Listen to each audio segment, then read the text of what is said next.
Hi everybody, Mr. O'Donnell here. Wanted to leave you a video since I won't be able to make it in class next time.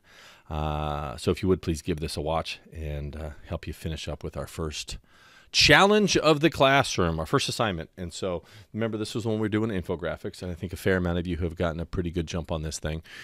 Last we left off, you should have changed your numbers. You should have said what they were by double clicking them and typing in what it is that you did, and then the text box filling out the description of them.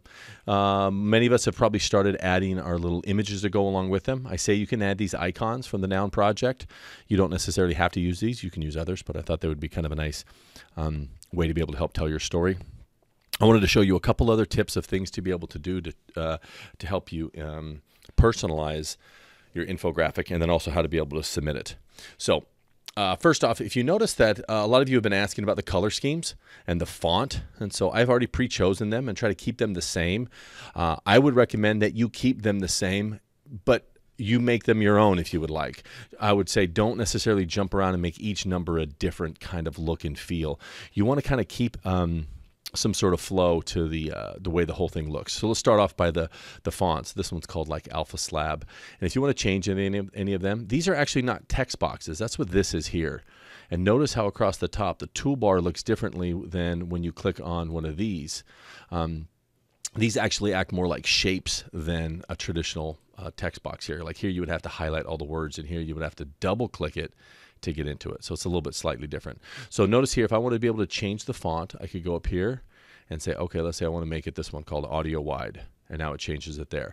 If I wanted to change all of them, you could see it could be a bit of a while to be able to go click on the word art, click on the font, Audio Wide, and so forth. I want to show you a tip though about how to select all of them.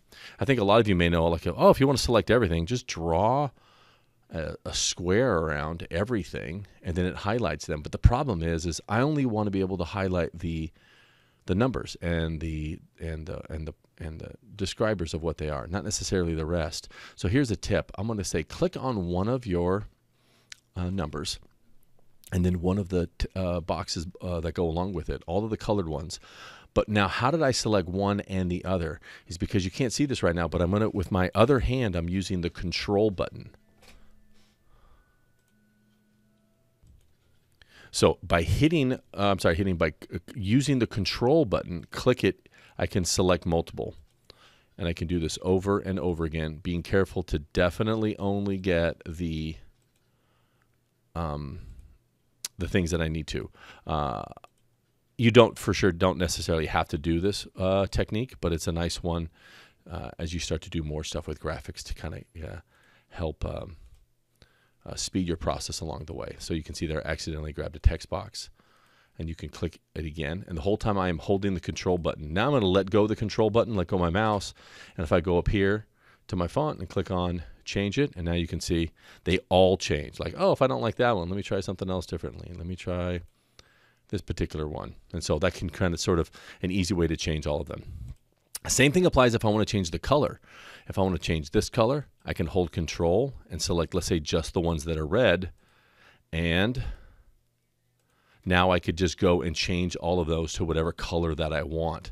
Now, that's going to take me to the next spot. What color do I want? Let's talk about colors. I'm going to undo real fast, a tool to be able to use quite a bit, undo to go back, because I want to talk about color. If you look at the lesson I gave you, I said, hey, start thinking about a color scheme. And I have a couple different websites to pick from. One is called Adobe Color, and the other one is called Coolers. I'm going to open up Coolers here real fast. And what this doesn't allow you to do is there's different ways to be able to tell you what colors go well together. Besides just randomly picking any color, there's kind of a science behind color. What colors go well with another ones? So here it says, do you want to watch a tutorial? So I'm going to, let's see, here's a tutorial. I'm going to say skip that tutorial. And up comes a color scheme. And all of these colors, 1, 2, 3, 4, 5, colors kind of go well with each other. But this is just a completely random color generator. If you would like, you can be able to change that. And you simply just, it says, press the space bar. So watch what happens. I hit the space bar, and I get a new theme that comes up. And another one, and another one. And these are all totally random. And you may not think so, but these colors are scientifically say that they go well with each other. Now, if I want to be able to use any of these colors, let's say, oh, I would really like that. Let me pick another one here. Let's do something a little bit more. Here we go. I like that. Let's say I want to be able to use this color scheme. How do I get that exact color, blue or yellow or orange? That's the number down here with the pound symbol, or you guys know it as hashtag. And that is what's called the hexadecimal color. So I'm going to highlight that. I'm going to get that number. I'm going to copy it. I'm going to go back over to our template here, and I'm going to say, let me change this 99, go to my bucket fill, and say, what color do I want to pick? Because most of you will pick these, but these are only a few. If I go to custom colors, not down here, actually I have to click the word custom. Now it brings up a much larger a place where I can just pick, but we're not going to do that. We're going to get rid of all of that and paste the number that I just had. And paste, and there's my new color. That color blue, if I jump back over to over here, is that exact same color, 124E78. And how do I know that? If I click OK, and now that color has been changed. Now remember I said about how to use the control button, so watch this. I'm going to hit here, hold the control button, highlight, highlight, keep clicking and highlighting. I only want the ones that were once red to be this new color.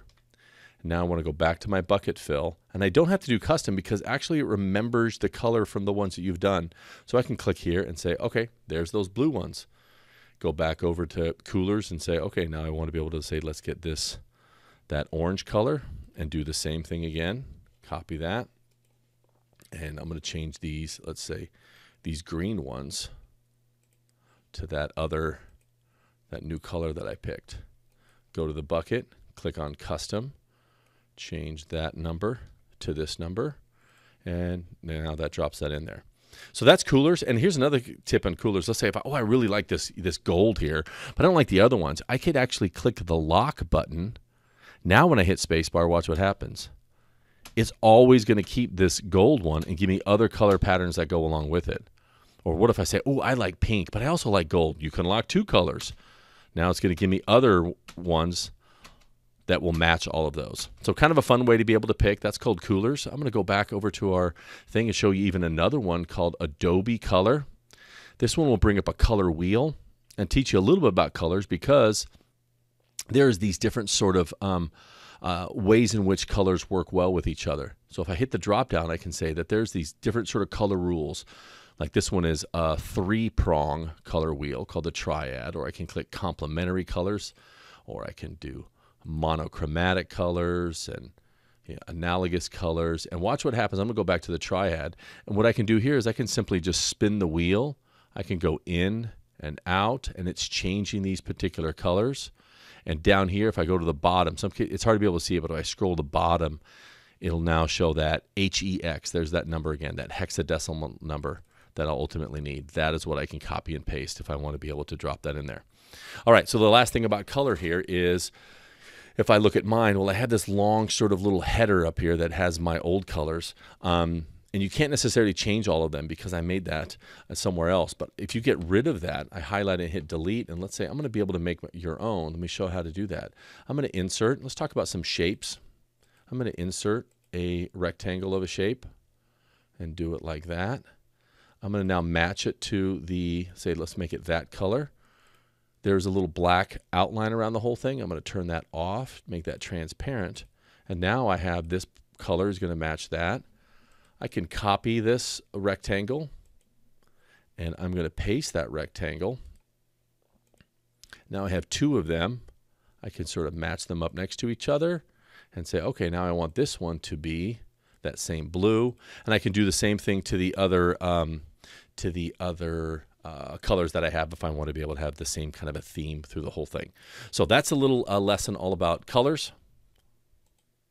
The next thing I want to show you is about how, once this is all done, how do you turn this into me? So right now this is a program called Google Drawing, and that's where you can click and edit and all that. And you can share this with me, but I don't want I don't want this file where I can edit. I just want a picture of this whole thing, kind of like a screenshot, or like I said before, just one image, one graphic of the entirety. So many of you are familiar. You would hit the share button up here, and I don't want the share button. What I want is be able to have this as an image. So I'm going to give you two different ways you can do this. One, I can go to File over here on the left-hand side, and I'm going to download this as something different than what it is. So it's going to change this Google drawing into something. I'm going to say, if you're going to be doing a graphic with like images and colors, let's pick this one called a PNG. You can do JPEG, but a JPEG is usually more for like photographs. I'm going to say click on ping, and now what's happening is it downloaded this image to my computer. It is on my computer where I have right now. The last thing I need to do is just put that in here. So remember up here it said delete my image and add your own. So now I'm going to add my own to this. I'm going to, within Google Docs, I'm going to go over here and say insert an image. I'm going to upload this from my computer. I have to go find that file that I just downloaded, and it's called Summer by the Numbers, and click insert, and there it is. So there is a screen image. It's just one. I can't edit it. It's by itself. So that's one way to be able to do it. Now, some of you, here's another tip to be able to do things in a different way. So we're going to take a screenshot of it. And the computers that we use, we're using an operating system called Windows. And if you click on the Start menu on the bottom, it brings up all your programs. And if you search for, I'm going to type in the letters, I'm going to write the word snipping, S-N-I, and now comes this thing called the snipping tool. Snipping tool, if I click new, basically brings up a screenshot tool where I can now click and drag,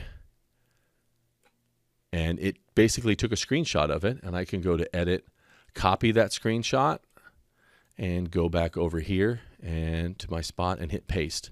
So two different ways to do the same thing. Once you get once you get your screenshot or your picture of your infographic in this spot, that's all you need to now do. You simply just go to, in your Schoology thing, click the submit button. Don't hit share over here. Hope this helped for you all. This is all that you have to be able to do for the day, and I'll see you guys after the weekend.